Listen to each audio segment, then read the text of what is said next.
Hello, my name is Caitlín Matthews, and today I'm going to be talking about what needs to come with us. So I'm looking at a traditional survival pack for uncertain times. Before I visit a country to teach for the very first time, it's my custom to take a shamanic journey to the spirit of the land before I go, to discover what sort of teaching I should bring, what things I should avoid, and what the spirits of that land want me to focus upon. So it was that back in 2001, when I was preparing to visit a new group of students in Israel, that time I was told I should work with the principle of the little bag packed ready to go, which Jews across the world have always had ready in case the next war, pogrom or regime change should come along. And it was through this focus that I taught second and third generation Jewish and native Palestinian Tel Avivians how to access the other world with the help of their spirits at the Navy Shalom Peace Village. They all journeyed on what needs to come with me. Everyone had different things that were important to them, emblems of their ancestors, like the man whose ancestors were scribes of sacred writings, who needed to take writing tools and inks with him, to the very secular woman who still wanted to take her great-grandfather's prayer shawl. It was striking to me that each wanted to take with them objects whose meaning was deeper and more enduring than the object itself. The Jews are world experts at keeping their culture and belief going over centuries during times of exile, ducking and diving, hiding aspects of their faith in difficult times, so much so that in the early 1990s, the Dalai Lama invited Jews of all persuasions to meet up with him to discuss how you keep a faith practice together during a time of diaspora, since Buddhism was going the same way. And he wanted to know, how did you keep communities together? How did isolated families and groups maintain their practice in places far distant from each other? Or as for pagans, well, we've also had to survive in times and places that were inimical to us, not always in exile from our land as Jews and Buddhists today, but as believers and practitioners who've had to exist beneath or beside a more dominant tradition. Over the last 50 years, pagans have emerged to claim the spiritual traditions that are our heritage in more welcoming times, and we are currently in a post-exilic phase where our definitions of faith have not been defined off the face of the planet, and where there's still innovation, rediscovery and individual depth to explore, and where we can all relax a little more. So while it's not all plain sailing, I know, it's so much easier than it was 50 years ago. From the hidden and secretive way things were done in my youth, with all that shunning and shame and mockery that we endured, paganism has emerged into the light of day with its head up, and we all hope that its diverse traditions will continue to expand their scope and recognition within our world, of course. But we are living in uncertain times. Across the world, people of diverse traditions and backgrounds are having to go into exile and find a way to a place of settlement because of war, economic disruption or repressive regimes. Yet wherever they finally land, that place won't become home for them unless they can bring the essential core of their tradition, culture and family with them. Behind each of us, as behind Jews, migrants and refugees the world over, stand an array of ancestral teachings. That is the wisdom without which we cannot make any kind of journey, and it is to these ancestors and to our descendants that I look today, so that we look not at the things we might take with us, but rather the wisdom elements that maintain our spiritual path and integrity, however our future journey shapes itself. What would we each take in our little bag if we had once more to become hidden or go into exile? What would be the essential core elements of your tradition if you had to depart suddenly? Of course, today it is not my place to dictate what you will take with you on your journey, although I'm sure we will share some basic ones. But I'll discuss what I will take, and you can judge what works for yourself. Only you can walk your path, and while I can open some doors, we each have to go through them in our own way. So people fleeing for their lives at short notice usually have to leave behind them all the inessentials, So I want to check first what it is we need to turf out of the backpack. And my tradition is holier than thine is one that I would take out first because it causes no end of discord. It doesn't take anything away from our own power to allow someone else their own way or method, and while it might be extraneous to ourselves, it might well be part of the wealth of other lives. And when we get into competitiveness and fear, then the feeling that we will lose something by inviting more power into the circle will always haunt us, making us feel less. By making our hearts larger, we spread wide the circle. Now, you know, on the side of the Welsh pound coin, there's a phrase from the Welsh national anthem. Plaid i fi'n glwad. I'm partial to my own country. And of course we are. We all have our preferences, and these are fine. But where these harden into prejudices, we have to be aware of what might be displaced. At this time, we need to step outside of tribalism and examine where we stand. I've worked for over 40 years within the Fellowship of Isis, which is an entirely interfaith fellowship, which has people from all spiritual backgrounds, from animists and pagans, through to believers from the big five faith groups, where every person and group draws upon a rainbow diversity of spiritual approach, and where everyone and every being is seen as an equal child of the divine. In such an association, it's easy to see that we're part of a bigger weaving. For we are part of the world and belong to it, not the world to us. This thought alone can keep us from the narrowness of vision where our particular belief or tradition is not supremely triumphant, but part of a greater weaving. Tribalism keeps us at war and conflict, which maintains divisions between us. And it's worthy of note that while under different forms of monotheism we suffer wars of religion frequently, under polytheistic cultures in our history such religious wars are harder to find. The goddess of peace and concord, of the civilizing arts and sciences, does not require us to go to war on her behalf. Lastly, I want to leave out gossip, for it is the killer of good names. It butters no parsnips and it's sheer poison. We don't know another person's circumstances, and it's not for us to judge them. In their circumstances, maybe we would act in a similar way, for none of us are perfect. But I've learned from working with Indigenous elders in Northern Europe and elsewhere in the world that when they open their mouths, only words for the common good ever come out of them. Now, this takes a lot of practice, as you might find if you try it for just one day.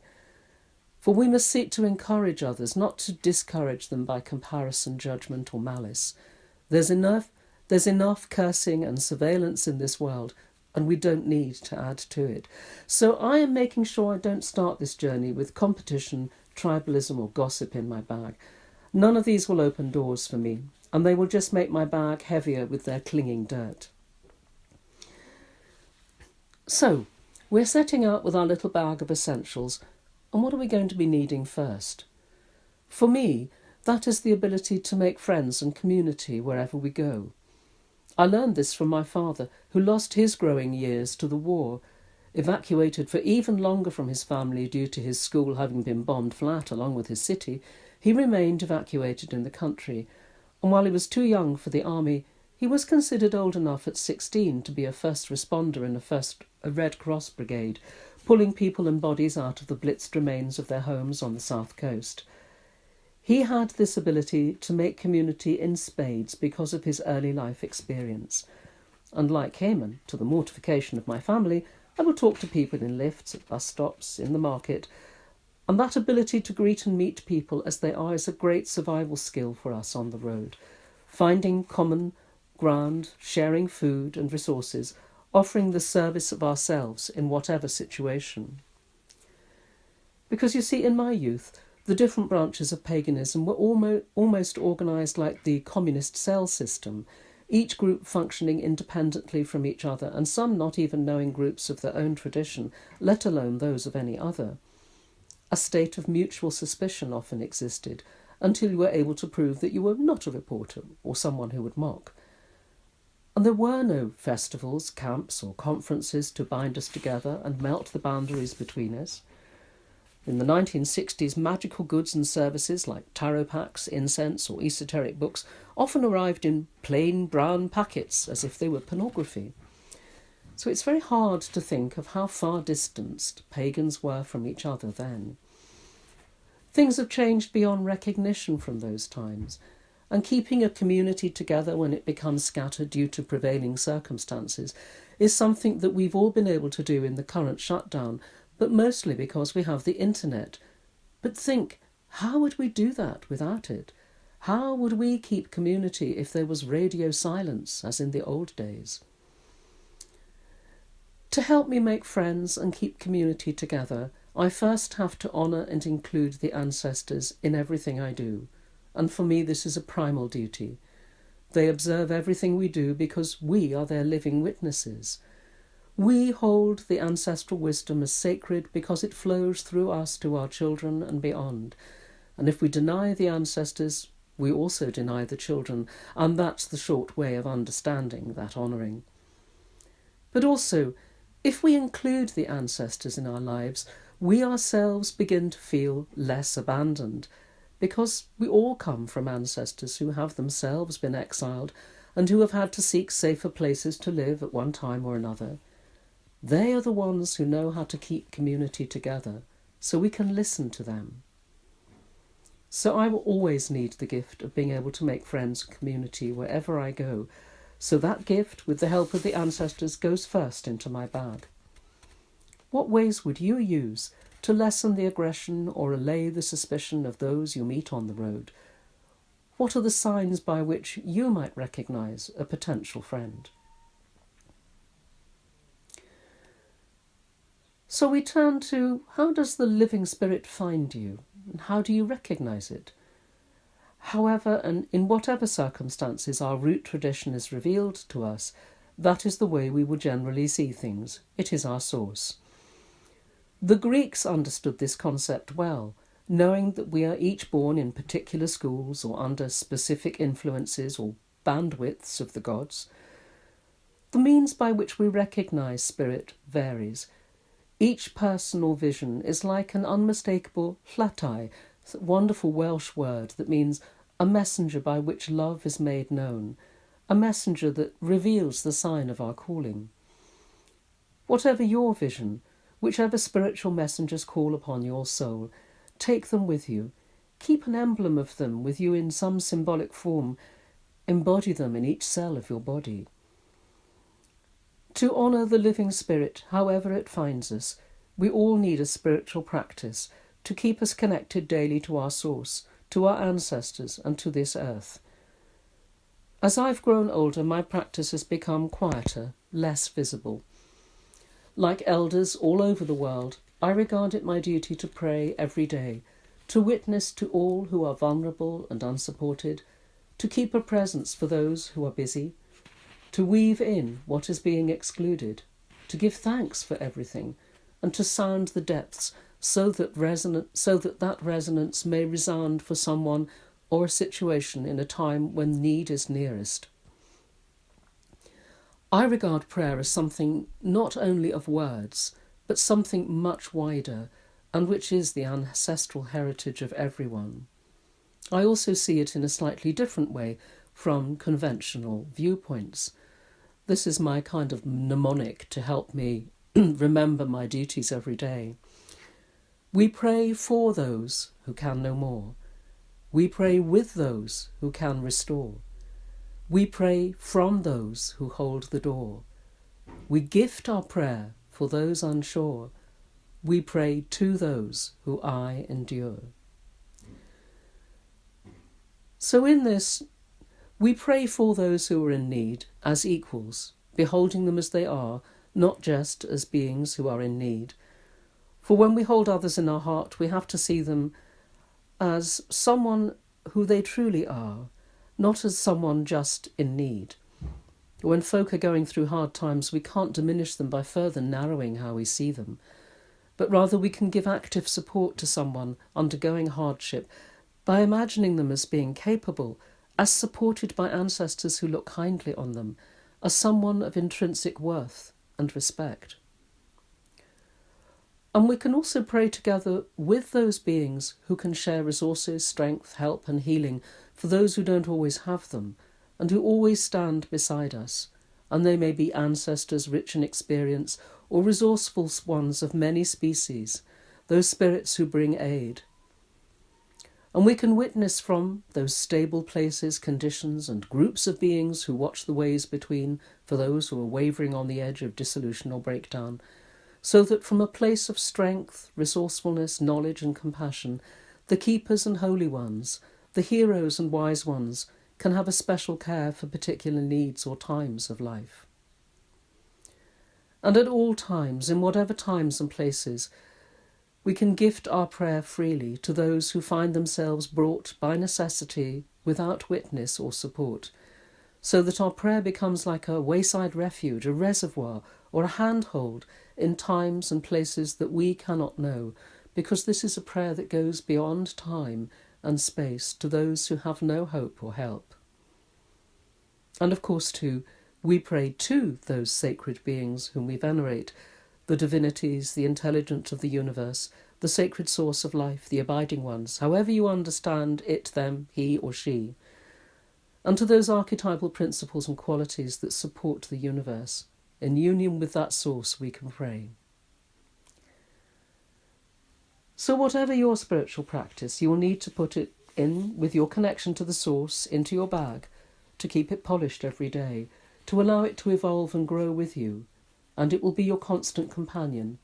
I know I cannot leave mine behind. So when we meet those times when necessity falls upon us and rends our ordered life into shreds, we need resources to keep on the road at all. And I'm remembering back in the summer of 2009 when I lost my dear colleague Jane Duggar, who taught with me our shamanic program over many years.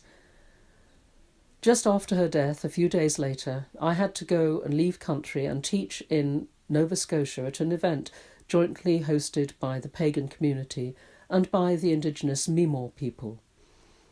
And, as you can imagine, I was not feeling at all inclined. I needed to mourn, and in this gathering everyone respected this and gave me space. I did the work I had contracted to do, but most of the time I sat at the shore watching the waters.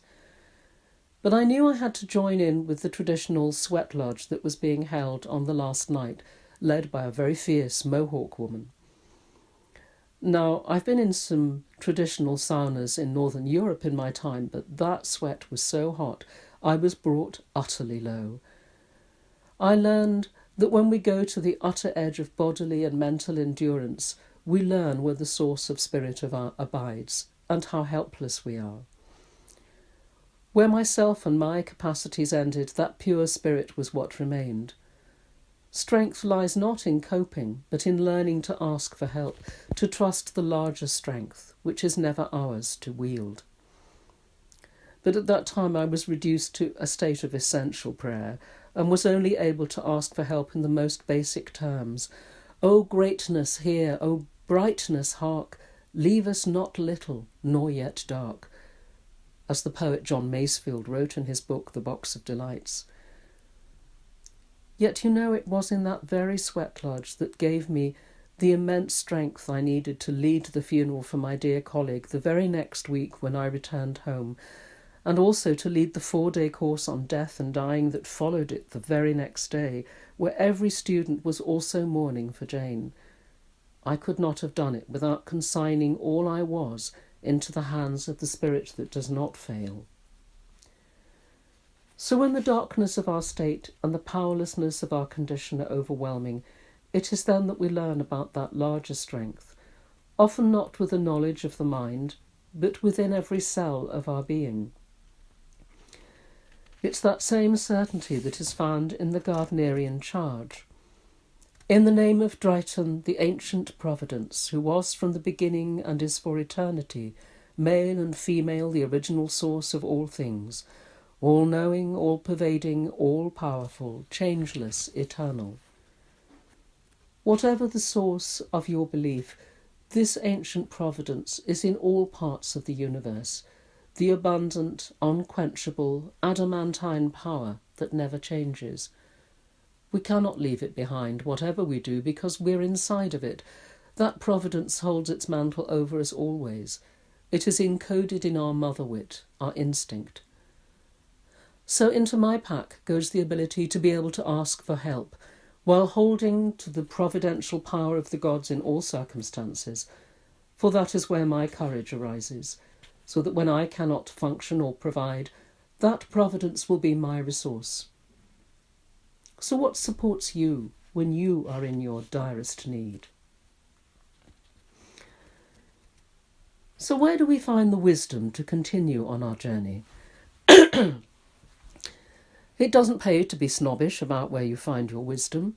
If you find it in the camp of your enemy, it is still wisdom, so don't trash it or try and make money from it.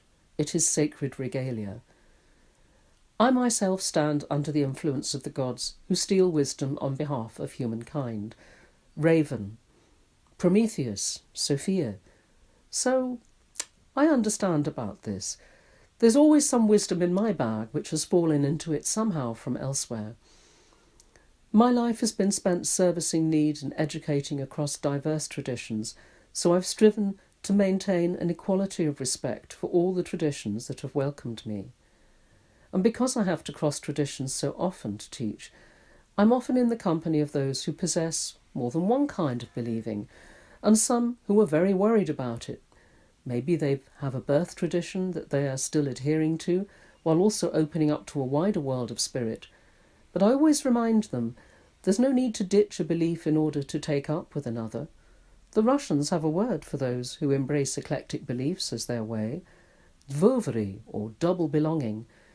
Because pagan beliefs underlie or are overlaid by other beliefs that postdate them, doesn't mean to say you have to throw out all that is useful to you. The ways that led you to your path are also the ways through which ancestors maintained their path, and they can be supportive still. In the past, we know that many ancestors of pagan authority or wisdom were also members of the church, because you would be punished, fined if you were not. And in Brazil, Candomblé combines Christian saints with West African deities in its own admixture of belief, and no one blinks if you admit to being a daughter of the Mater Dolorosa, because she's also the same as Azuli or St. Bridget. And Brazilians are very good at guessing what is your crowning spirit. I know, because I've been given a very great number of statues of Iemanjá over the years, who is the Orisha of the waters of creation and also of Our Lady the Navigator. So keep whatever's useful to you. If you learned how to be silent with Quakers, well, that silence is still needed by you. If you learned how to meditate and chant with the Hare Krishnas, then your meditations and chants will be the more deep and sonorous. I will keep the silence I learnt in Catholic all-night vigils, and the friendship of mystics of all nations who walked the road before me. What is the wisdom that you've picked up in stray and forgotten places? Now, it's often argued that paganism is a reinvention of something earlier. Well, I would just like to say, with the sculptor Auguste Rodin, that an art that has life does not restore the works of the past, it continues them. The consciousness of a people does not immediately snap into a new regime and leave everything behind, as we've seen from communist countries throughout the last century. It retains many features of an earlier understanding. Thus, for example, I still use expressions and have some attitudes used and held by my parents who were born in the 1920s, as well as some memories that were held by my grandparents who grew up in the 1900s, that were themselves memories from their grandparents who were born in the 1850s, and so on. Those pagan ancestors who lived in the centuries after the inception of Christianity remembered and retained how it was before that point. However, there does come a point at which a tradition can become either cute or reverential, distanced as it is by half-remembrance, becoming something that has to be re-evoked. And we see this among the descendants of people who ghettoised their own origins on arrival after immigration, but whose children move away from their heritage into the new land with a less certain memory of their origins and customs. So we need to be aware of that danger too. If paganism is to go into the future, then of course it has to be a living tradition, not a set of archaisms roughly lashed together as a raft. A living tradition is one that we live with our bodies, hearts and minds. It cannot remain theoretical. The rituals that we enact with our bodies leave a trace not only in the land and in the other world, but also in our ancestral memory, making a clear path through the wheat field.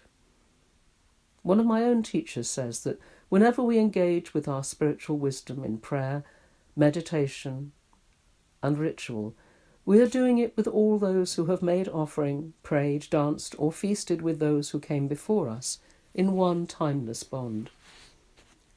But as the Greek poet Pindar said, the future days are our wisest witnesses. As we go to pack our survival bag, we have to look to our descendants too, for what do we have that we'll be able to pass to them? For my granddaughter and for all who I've taught, for all who read my books, I want to leave the precious wisdom handholds, how to make fire or friendship where there is no warmth or only loneliness, how to evoke courage from the telling of the ancient stories, how to love the gift of life by adding our own gifts to its own spreading streams. For we are all carriers of seeds that will be sown in other wheat fields in times to come. So what wisdom will you pass on that it might live? What is the seed corn in your bag? What maintains and nourishes our soul is not an added extra, but an essential. We each need what inspires us as much as we need bread and water. So we must take the songs and stories that have moved and inspired us. If they speak to you, then they will kindle in others also. For me, the story of the faithful companion who battles through, as in the Scottish story of the Black Bull of Norroway, who has to undergo tests to come to her beloved, though it takes her 7 years. Or the myth of Rhiannon, whose wisdom finally overcomes the seeming evidence. These myths have rooted deeply in me because of the kind of life I've had. They remind people what they have forgotten or didn't recognise properly. The ability to keep faith in dark places and to persevere in all circumstances. For me, Rhiannon is the bearer of burdens, the one who makes things light, who carries us over from one condition to another. Who inspires you, and how do you manifest that inspiration in your journey? That inspiration is closely woven with our own gifts, which are uniquely twined in us, so that the grain, texture, feel and appearance in every one of us is different. Our gift is what we come into the world to share, so that it can be a blessing. As Plato says in his myth of those who love to judge will be judges, those who are valiant will be warriors. Whatever our gift, talent or skill, it has to be honoured and practised. As I once had to explain to a tax inspector who queried my purchase of new harp strings with the trick question, "So do you enjoy playing the harp?" To which I replied that unless I practice it, no one will pay me for playing it to them. But seriously, if you have a gift and you don't nourish it, it will not support you or anyone else. The Greeks believed that we chose our gift from the lap of the Moirai, the fates, when we come to reincarnate. The Irish believed that the gift came with gyasa, or conditions that had to be either observed or avoided. And the more duties or skills you possessed, the more gyasa you had to observe. These conditions attend every gift, and they're like the small print about how your gift is preserved and kept bright.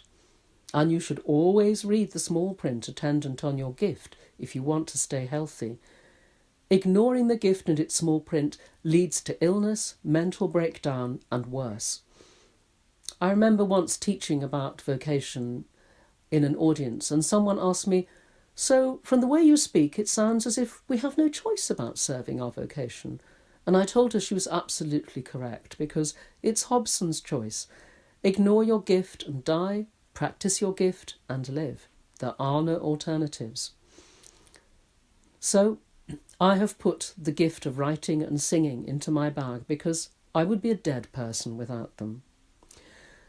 You know, Plato said that people give the name of evil to the life which will make his soul more unjust, and the name of good to the life which will make his soul more just. And this is how your gifts are. They make your life more just and true. They underscore your integrity. Now, one of my own gyasa, one of my own bits of small print on the gift, is that I must never write anything that I would not have written of my own free will and inspiration. I cannot prostitute the gift or bend it to some other condition. Even when I'm sore pressed and in need, I have to be true to it. I proved that some years ago. I remember a time when John and I were both very hard up indeed. There was nothing coming in, and I had proposed a book to one publisher, and another publisher had asked me whether I would come in because they wanted to ask me whether I would do something for them. So we duly went up to London, and I went to the publisher that had a commission for me first. And so they didn't immediately tell me what it was. I had not been to their publishing house before, but they took me round and they showed me how all the very big encyclopedias and books that they did, when they went out of print, that they would be cut into small pieces and made into smaller books. So I was immediately shown the ethic of that particular publisher. And finally we sat down and the publisher asked me, would I do some text for a book? And I said, what do you mean, do a text? And he said, well, we've got these fantastic pictures and we would just want to wrap a text around it. I'm afraid my body stood up and I walked out. And John sort of kind of hitting me on the back as I went downstairs because we really were very short of money, but there was just no way I could respond to such a request as that. It was very clear that there was no respect for what I could do. So I duly went on to the next publisher to whom I proposed a book, and we sat down and discussed it, and we had a very nice time. And at the end of that conversation, I said to them, you know, it's really nice that you asked me in to come and see you because so much work's done on the internet these days in publishing. And they looked at me strangely and they said, but you know, we have to see people before we work with them because if we didn't get on, we couldn't work with them. And those two things happened on the same day. And it was the most wonderful underscoring of my gyasa that I think I ever had. So by accepting and welcoming our gift, we accept ourselves as we really are, and as other people see us. Even if you don't know what you are good for, what your gift is, everyone else will know it. And you can test this by considering what it is that other people come to you for, because you know you have a secret sign over your head proclaiming it. So how do you trust your gift and manifest it? How do you make space for it to be honoured? Now we live in a time where, for many in secular or modernist society, the gods do not exist. We also have around us a certain dominant religions whose voice sounds very loudly, and the more fundamentalist of these are predicated on a vision that leads to the end of the world. There are few visions more damaging to the cosmos or to the human spirit than this, for it leads, on the one hand, to a carelessness for our whole cosmos and environment, and on the other hand, it belittles the power of spirit. Such a belief in the end of the world causes its believers to live in fear, which is one of the greatest obstacles to union with spirit. Such a belief causes disempowerment for all, and our society becomes infected with expedient and short-term solutions to problems. By even considering the end of the world as a mission to which we are inevitably travelling, the source of spirit itself is reduced and diminished to some kind of monotheist demiurge who creates only to wrathfully destroy again, a figure that we recognise in the Gnostic Yaldabaoth, or William Blake's Old Nobodaddy, or Philip Pullman's The Authority in his Dark Materials novels. The unchanging and abiding spirit is much, much more than this sorry travesty. Living in a time and society that has this vision underlying it, it is vital that we do not ourselves fall into this trap or begin to see the world as on its last legs or spoilt past restoration. Such a view can easily arise from a materialist environmental perspective, leaving hope struggling to survive. It is essential to keep before us the true vision of the nature of spirit as abundant, ever-flowing, rhythmic, unending, enduring, ever good and beautiful. The way that we have communion with the source is through the soul, for the soul of every creature has seeded within it all the ideas and essentials that the source has already comprehended. We do not know how our journey will unfold. We do not know how we will arrive, but we know that it must be accompanied by an acceptance and a sense of companionship with all that is. So I will be putting hope in my backpack, hope for the future, the holding up of hope for my grandchildren and their grandchildren, and for all the inhabitants of the earth of all species. So let us say that I make this sudden departure with my little bag. What will I hope to find? How would I want to be greeted on arrival? We have all seen how the migrants who take to the fragile inflatable boats to cross the Mediterranean and the English Channel have been greeted. It is not a pleasant prospect to have taken your life and that of your family into so fragile a vessel, only to be spurned as yet one more of a vast legion of migrants that have become a plague in the eyes of those who receive them. To set against that image, I want to recall a notable welcoming that I once received. In the late 90s, I went to teach in New Zealand for the first time. I was picked up at the airport by a person unknown to me who said she was taking me to my hostess, and on the way she asked me what I most needed. "A bath," I said. She looked dismayed, so I said, "A shower?" She remained silent. I didn't think it was so terrible a request, since I'd come a considerable distance by air.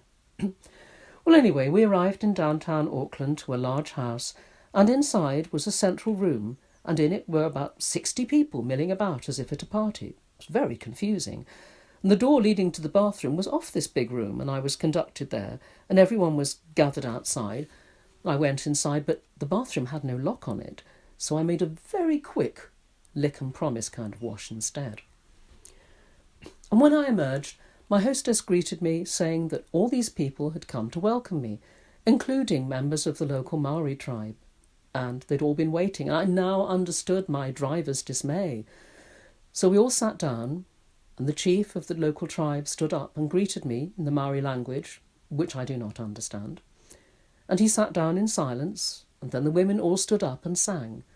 And since every speech is greeted by silence and then song in that culture, my hostess beckoned me to stand up. And so I thanked the chief for what he had said and for their welcome, though of course I couldn't understand what he'd said. And I sat down in silence. And then I remembered I had to stand up to sing, to back up my own words, for that seemed the best thing to do.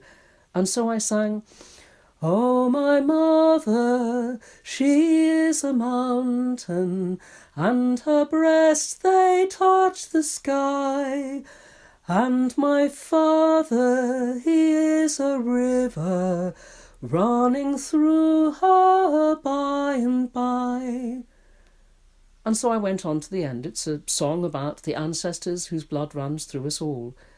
And quite by chance, I didn't know, I had sung the right song, since all native New Zealanders introduce themselves by saying their name and to what landscape they belong. After a silence, the chief leant forward and said, "Now you can touch us," and we exchanged breath. Now, none of these Maori protocols was known to me at all, nor had I any warning or preparation of them. But I felt more welcome then than I have ever been at any other time. My hostess told me I had been given the formal female equivalent of the haka, which is only accorded to men. Now, a good deal of my work has been with people who have been exiled, scandalised, or put off by an individual leader, a group, or even a whole tradition. Sometimes this is because the group or tradition is just a poor fit for the person who chooses the wrong thing, or the first thing they come across, rather than looking round to find something that suits them more harmoniously. And sometimes there are more serious encounters where actual harm and abuse have made it so much harder for someone to trust any group again, or to be welcomed. It's a similar situation to how migrants are now greeted, where you are always on the back foot, disadvantaged, dragging the pain and difficulty of your journey with you. For me, spiritual hospitality is the queen of all virtues. If you're not welcome in a tradition, group or path, you will never feel at home there. You will have to retreat to some other place to reconsider, and, if you are brave enough, return to what calls you. You may just have tried to go in through a blocked or closed door, or you may need to find a different one. And so, for those, I will pray, I will arise. I will go back to the white and silver shore. I will have courage, as the sun does, rising and setting. At birth and death the gift of life is precious, soul life streaming down the strand. I will go as the sea in its turning. I will rise. I will go back. I will rise. I don't think we say or consider this often enough. Tuning into where someone is, to their own condition, using the same metaphor, listening to where they have got to on their way, is a pilgrim's skill that exiles understand. And each of us has the ability to be the door by which someone comes home. It just takes a lot of careful listening. When others come to join us, they may have different gifts than ourselves.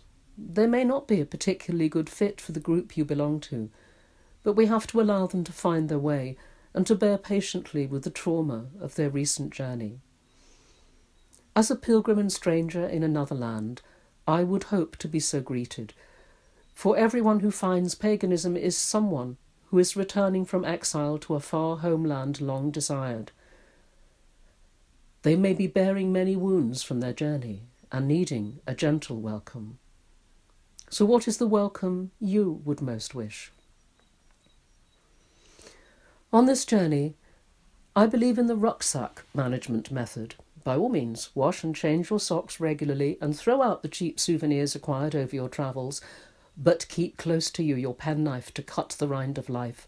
Bring with you your book of wisdom to consult when in darkness. Polish up the qualities, gifts and virtues that make a human being nobler, and never, ever relinquish the habit of prayer, ritual and meditation that connects you to whatever you call your source. The spiritual heritage that passes into your hands has been recovered after being buried, hidden or disguised for so many centuries. To love the goddess, to worship the gods, to venerate deity, to return to the source. It may seem a difficult task in a society that turns its back upon such matters, but I would invite you to consider yourselves as heroes, as heroines, like those of the living myths that feed our souls. Remember that seemingly impossible quests have been successfully accomplished by the unfolding of the soul's power, with the divine help that is always with us, with the love that is poured out upon us from the goddess. It is all yours. And now, may your little bag of necessities and treasures keep you trustfully upon your road. However that road bends, through whatever dangers and challenges you pass, may the ancestors look kindly upon you, supporting you, and may the descendants bless your name and thank you that you undertook this journey.